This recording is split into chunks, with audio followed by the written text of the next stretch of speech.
Voilà, merci beaucoup bonsoir à tous. D'abord, je m'excuse du retard. En fait, j'étais dans un séminaire qui avait débordé à un moment donné et donc j'ai pas pu me libérer à temps. Donc je salue tout le monde et je me félicite également de l'opportunité que vous nous offrez donc de contribuer à ce débat. En fait, pour un économiste qui va aborder ce thème, peut-être l'argument général qu'on pourrait avancer, c'est en rapport avec le risque qui peut être associé à ces APE. On pourrait dire que oui, on peut trouver certains éléments d'avantage pour nos économies, on peut avoir également des coûts relativement importants. Maintenant, si on fait le net, est-ce qu'en définitive, les éléments positifs l'emporteraient sur les éléments négatifs? Mais je crois que si nous faisons la somme cumulative de tout cela, je crois que le risque majeur, c'est la désindustrialisation de nos économies. Parce qu'en définitive, ce que les APE nous imposent, je dis bien imposent, c'est que l'on ouvre nos économies à la concurrence des entreprises qui sont très performantes sur la scène internationale. Donc ça veut dire que si nous exposons nos entreprises dont le niveau de compétitivité est relativement très bas à ces entreprises qui sont très avancées sur la scène internationale, donc le risque c'est quoi? C'est la disparition de nos tissus industriels. C'est le risque majeur qui est associé à ces APE. Et je crois que de façon générale, si nous devons revenir sur les trois raisons fondamentales qui sont à la base de ces accords. Le premier élément, je crois que mon ami Diouf l'a souligné, donc c'est la mise en conformité de ces différents accords ou bien de ces différentes relations commerciales que nous avons avec l'Union européenne, donc l'Union européenne, les ACP et les pays ACP. Donc c'est essentiellement de se mettre en conformité aux différentes clauses que nous avons dans l'OMC. Et l'une de ces clauses, c'est quoi? C'est, je crois qu'il l'a rappelé, c'est la clause de la nation la plus favorisée. Autrement dit, vous avez les pays européens qui, à un moment donné, ont pu offrir des avantages en termes d'accès sur leur marché par rapport à leur politique commerciale aux pays qui viennent de cette région qu'on appelle les ACP, donc Afrique, Caraïbes, Pacifique. Maintenant, à un moment donné, on s'est rendu compte que ça violait cette clause-là. Et que puisqu'il y avait des obligations que ces pays devaient respecter vis-à-vis de l'OMC, donc il fallait maintenant étendre ces avantages à tous les autres pays. Et je crois qu'il l'a rappelé, c'est qu'en définitive, la clause nous dit quoi? C'est que lorsque vous accordez des avantages à un pays, il faudrait le faire pour tous les autres pays. Donc ça veut dire qu'il fallait se mettre en conformité à cela. Maintenant, un autre élément important, c'est la réciprocité. C'est qu'à un moment donné, on a pu bénéficier de l'accès libre au marché européen. Donc à un moment donné, il faudrait le rendre la monnaie. Et une façon de le faire, c'est également d'ouvrir nos frontières pour que les produits puissent effectivement rentrer chez nous. Donc cela veut tout simplement, c'est des produits qui vont venir chez nous sans droit de douane, donc des tarifs à un niveau zéro. Donc la conséquence c'est quoi? C'est que lorsqu'ils vont venir chez nous, les prix seront inférieurs. Par exemple, tous les produits européens en général que nous aurons, je crois qu'on parle de 80% de notre marché, donc tous ces produits donc, qui vont venir, non seulement actuellement vous avez des prix relativement abordables pour les consommateurs, mais vous aurez des prix qui sont beaucoup plus bas. Maintenant, la conséquence, c'est quoi? Vous avez en termes de compétitivité prix, nos entreprises vont perdre. Parce que d'abord, nous avons du mal à faire face à cette concurrence. Maintenant, lorsqu'on leur offre des avantages additionnels, sur 80% de notre marché, ça veut dire tout simplement les entreprises qui vont faire face à cette concurrence risquent d'avoir des lendemains relativement très difficiles. Donc là, c'est le premier élément, à mon sens, qui est à l'origine des APE. Maintenant, le deuxième élément, c'est qu'en général, on s'est rendu compte que l'ensemble des dispositifs qui nous étaient offerts en termes de préférence d'accès de ces marchés, c'est qu'on n'en a pas bien profité. On nous avait ouvert les frontières, mais est-ce qu'on en a profité? Non, parce que lorsque vous regardez nos capacités de production et d'offres sur les marchés d'exportation, elle est très limitée. Nous avons très peu d'entreprises qui sont sur le marché international. Et quand vous allez sur ces marchés européens, mais vous allez faire, même si vous venez avec 0% de droits de douane, mais vous avez des produits européens qui sont de qualité relativement plus importante. Vous avez des produits qui sont à des niveaux de prix relativement plus bas. Donc ça veut dire tout simplement c'est une concurrence qui, par définition, ne nous était pas favorable. Maintenant, il y a une chose qu'on ne dit pas, et je crois qu'il l'a répété à un moment donné là, c'est qu'on disait que venez 0% de droits de douane. Mais vous savez, lorsque vous regardez la dynamique des négociations depuis les accords du GATT, maintenant qui sont devenus OMC, on s'est dit qu'effectivement, les négociations devaient essentiellement être axées sur les tarifs. Il fallait baisser les tarifs. Effectivement, on a pu réussir à ce niveau-là. Donc, vous avez les tarifs qui sont maintenant à des niveaux historiquement les plus bas. Mais de notre côté, ce qu'on a pu réduire en termes de tarifs, mais on a augmenté les barrières non tarifaires. Il a parlé, par exemple, de tout ce qu'on appelle les normes sanitaires, phytosanitaires, etc. C'est qu'on dit qu'effectivement, votre crevette peut venir chez nous 0% de droits de douane, peut-être c'était 20%, maintenant c'est 0%.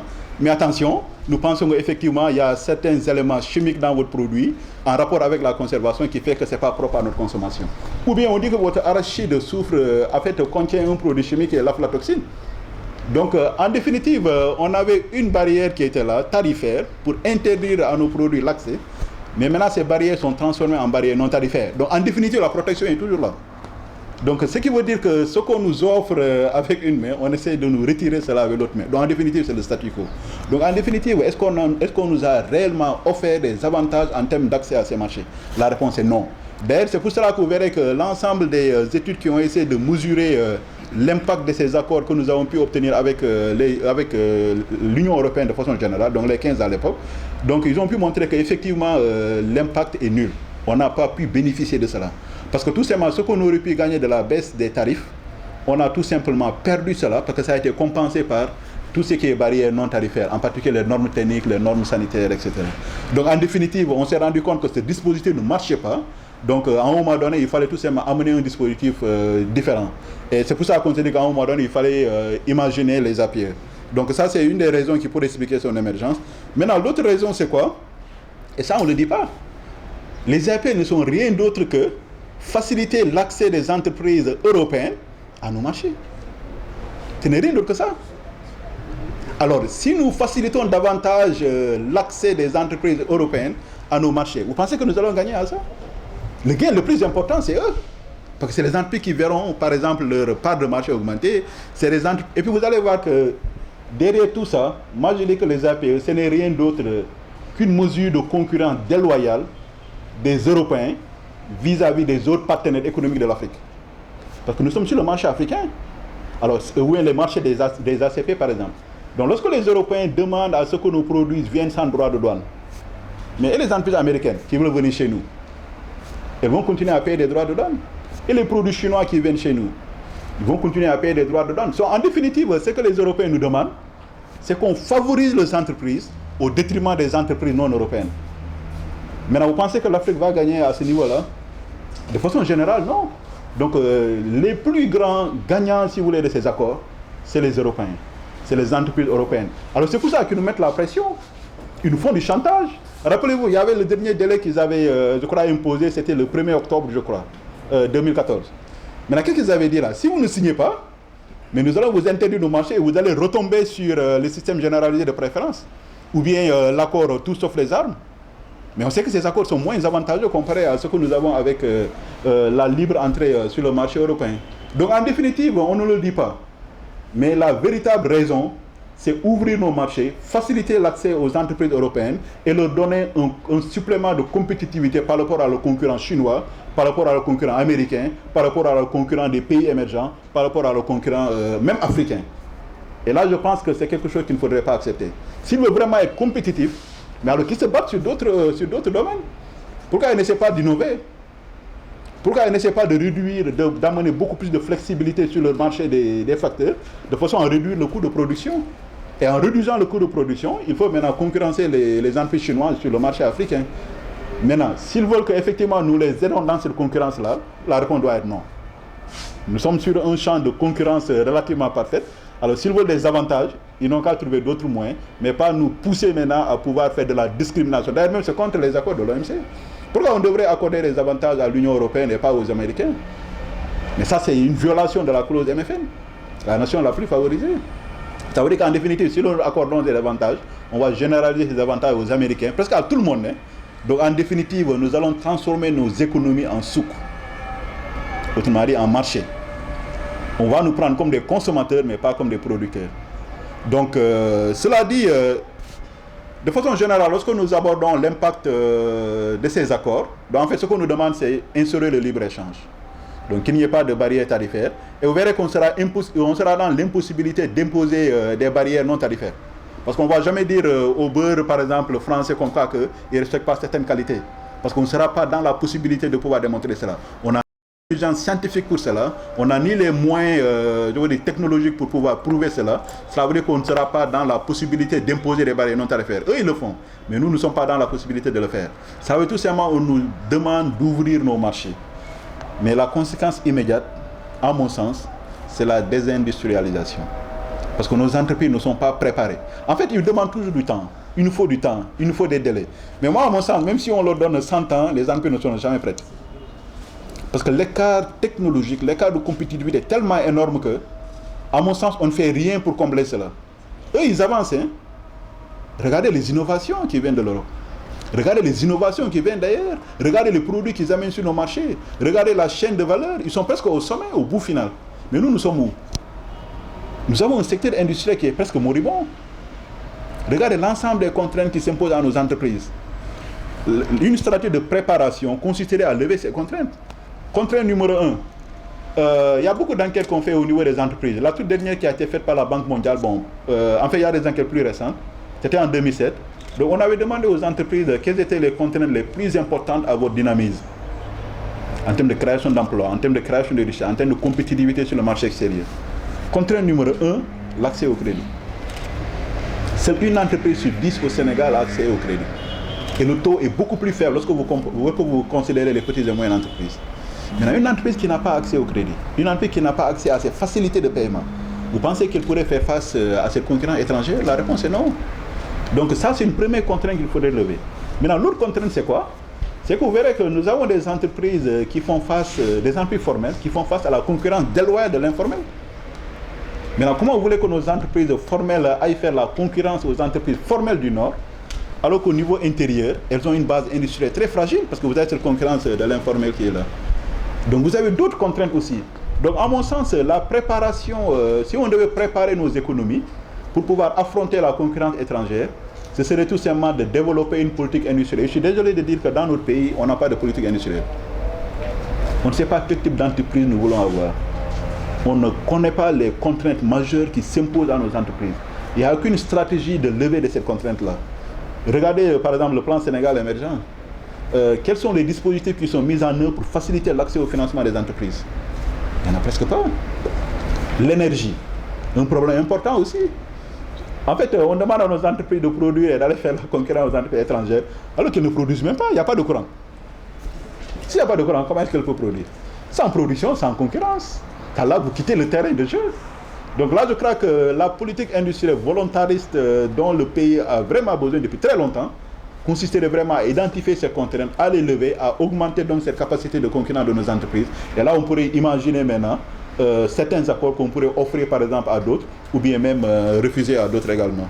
Donc là, c'est quelques éléments. Maintenant, si nous devons analyser les impacts, donc comme je dis, de façon générale, le risque est important en termes de désintégration même de notre tissu économique de production. Le risque est réel. On parle de 80%, mais 80% c'est presque 100%. Si vous avez 80% de votre tissu industriel qui est totalement démantelé, mais les 20% ne suffisent pas, par exemple, pour promouvoir toutes nos, la croissance économique, le développement et puis l'amélioration des conditions de vie de nos populations. Donc en définitive, quand on dit 80%, 75% et 100%, pour moi c'est la même chose. Parce qu'en définitive, on parle de notre économie dans ces segments les plus importants. Vous diminuez 80% de l'économie, 20%, le pays ne peut pas vivre avec 20% de production. Donc là, c'est un risque majeur que nous avons. Maintenant, de façon générale, lorsque nous abordons, si vous voulez, ces questions avec une approche relativement positiviste, donc ce qu'on pourrait dire, c'est quoi? C'est que généralement, lorsqu'on libéralise, on parle de libéraliser, lorsqu'on libéralise, il faut savoir que dans certains cas, il y en a qui peuvent gagner. Ça veut dire qu'on ne devrait pas voir l'économie comme un tout. Parce qu'il faut considérer 3 séries d'acteurs. Il y a d'abord les consommateurs. Et lorsqu'on va ouvrir nos marchés, les consommateurs vont gagner. Ça, il faut qu'on se le dise très clairement. On a beau être très critique à l'encontre des APE, mais lorsqu'on ouvre nos marchés, nous consommateurs, nous allons gagner.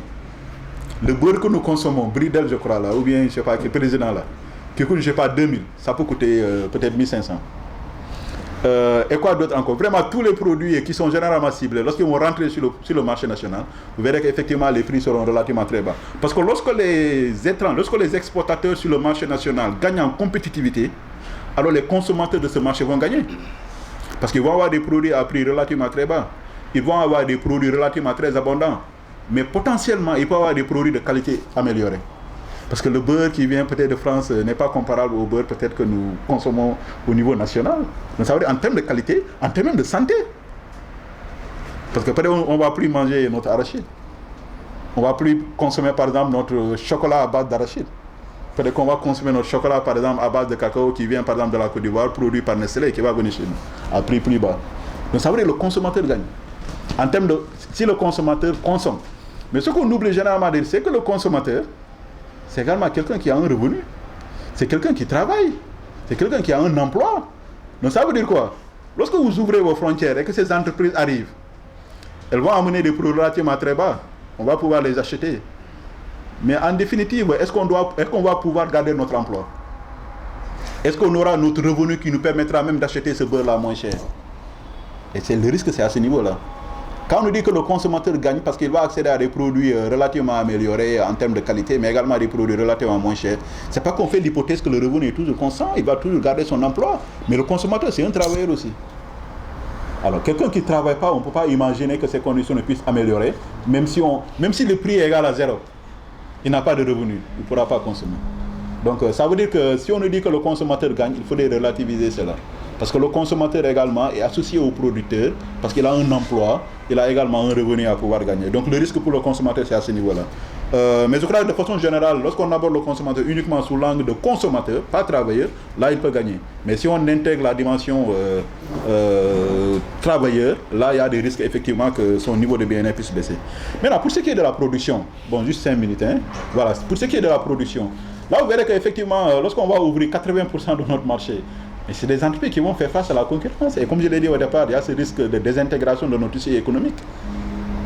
Parce que nous allons faire face à des concurrents beaucoup plus en avant. C'est comme demander notre équipe de Nawetan, je ne sais pas de quel quartier là, qui va jouer avec l'équipe nationale du Brésil. Ça ne marche pas.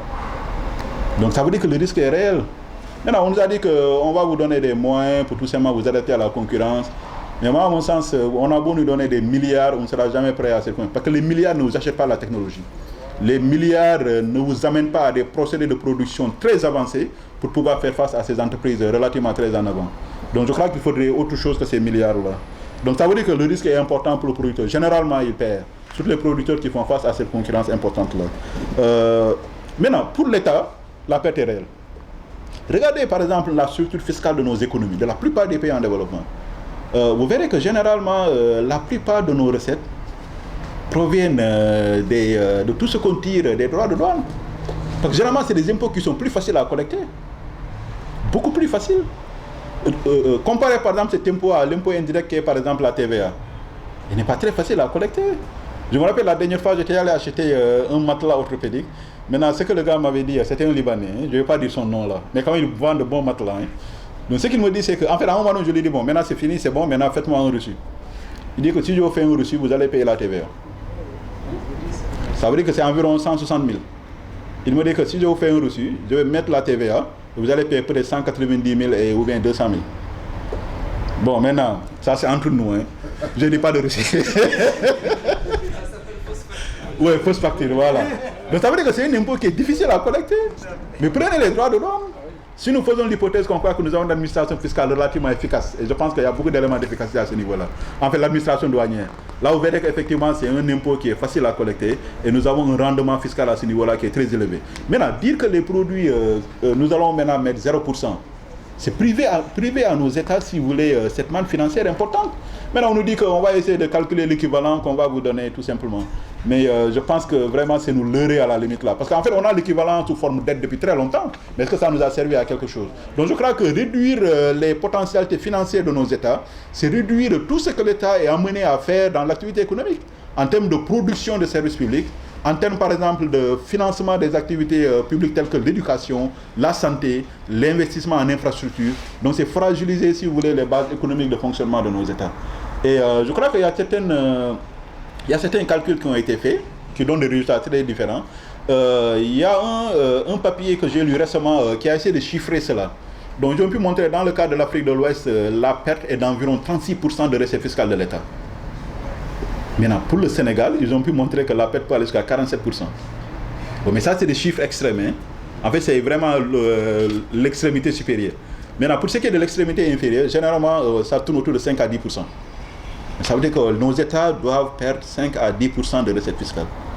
Maintenant, si nous avons des États qui ont des ambitions de faire émerger nos économies, qui ont des difficultés pour mobiliser des ressources, qui vont maintenant s'endetter à l'extérieur, Vous le dites maintenant, bon, vos capacités financières réduites, on va tout simplement les réduire. Donc là, c'est hypothéquer nos potentialités de croissance. Et je crois qu'à un moment donné, c'est des choses qu'il faudrait refuser. Maintenant, je vais terminer un peu sur deux points qui me semblent relativement importants. C'est qu'en définitive, ce qu'on nous dit à travers les appels, lorsque vous regardez les discours officiels, on nous dit que, en tant qu'Européens, on veut aider les Africains en particulier, donc, et les autres ACP, on veut les aider à s'intégrer dans le commerce international. Mais est-ce qu'on a besoin qu'on nous aide? Nous sommes majeurs. On sait comment compétir. On sait comment développer une politique industrielle. On sait comment améliorer la compétitivité de nos entreprises. Est-ce qu'on a besoin qu'ils viennent nous aider? Et puis je crois qu'il y a un élément même infantile derrière. C'est qu'ils nous croient incapables de définir les lignes de notre destinée économique et d'aller compétir sur le marché. On nous prend toujours comme des enfants. C'est pour ça que certains voient à travers les APE une certaine volonté de renforcer le néocolonialisme de ces Européens en Afrique. Est-ce qu'on doit l'accepter? La réponse est non. Je pense qu'on a tout simplement l'intelligence qu'il faut pour vraiment rationaliser nos politiques, mettre sur la table des moyens d'action qui nous permettraient d'améliorer nos compétitivités et de venir sur le marché. Maintenant, un autre élément qui peut être important dans les débats, parce que je pense qu'à un moment donné, c'est un rapport de force, on parle de négociation. Mais il faut dire qu'ils ont ils sont plus avantagés que nous. Parce qu'en termes de savoir-faire de négociation, ils sont plus forts que nous. Nous avons des négociateurs européens et un négociateur africain. Vous pensez qu'ils vont pouvoir s'entendre sur quelque chose qui avantagerait l'Afrique? La réponse est non. Leur capacité de négociation est 10 000 fois beaucoup plus élevée que notre capacité de négociation. Parce qu'ils vont venir derrière eux, il y a qui? Il y a des économistes, il y a des prix Nobel qui vont venir avec des modèles qui vont leur servir d'arguments vraiment scientifiquement inébranlables. Maintenant, quand nos négociateurs ils vont aller avec quoi?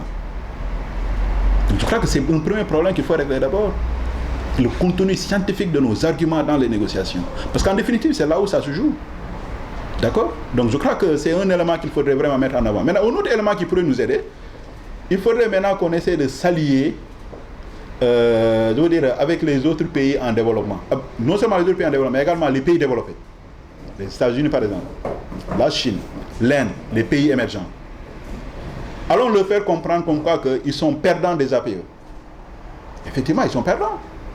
Parce que ce que les Européens veulent, c'est qu'on leur offre un avantage sur leur marché, parce que nous sommes la deuxième région la plus dynamique du monde, l'Afrique. Ça veut dire que l'avenir de l'économie mondiale, à un moment donné, ça sera l'Afrique. Ce sont les dernières frontières de l'économie mondiale, c'est en Afrique. Donc eux, ils sentent cela. Maintenant, ils veulent se positionner avant tout le monde. Maintenant, refusons-leur cela. Alors, allons faire comprendre aux Européens, aux Chinois, aux pays émergents, comme quoi que les APE nuisent aux intérêts.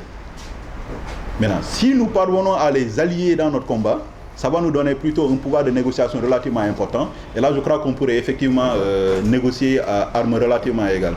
Et ça nous permettrait donc de voir qu'effectivement, c'est des accords qui ne nous arrangent pas, des accords qui ont des conséquences économiques et sociales réelles, et des accords également qui ne vont pas arranger nos autres partenaires économiques. Parce qu'une fois de plus, on ne doit pas chercher à renforcer nos rapports avec les Européens, parce que le monde est dynamique. Le centre de gravité du monde s'est déplacé de l'Occident vers l'Orient. Donc allons les voir, allons voir ce qu'on peut gagner avec ces nouveaux partenaires. Parce que quand ils vont venir, ils ne vont pas nous dire par exemple, voici ce que nous voulons en termes de gouvernance, parce que les APE, c'est également ça aussi. Hein. Ce n'est pas seulement l'élément commercial, mais c'est également une volonté de nous imposer, si vous voulez, une façon de diriger nos pays. Alors est-ce qu'on doit l'accepter? Non. Mais nous, on veut commercer. Alors allons voir les pays qui sont qui vont se limiter au commerce, mais pas des pays qui vont nous dire par exemple, est-ce qu'il faut accepter les homosexuels ou pas? Est-ce qu'il faut par exemple lutter contre tel élément ou pas? Donc si nous parlons d'économie et pas d'autre chose. Merci, professeur.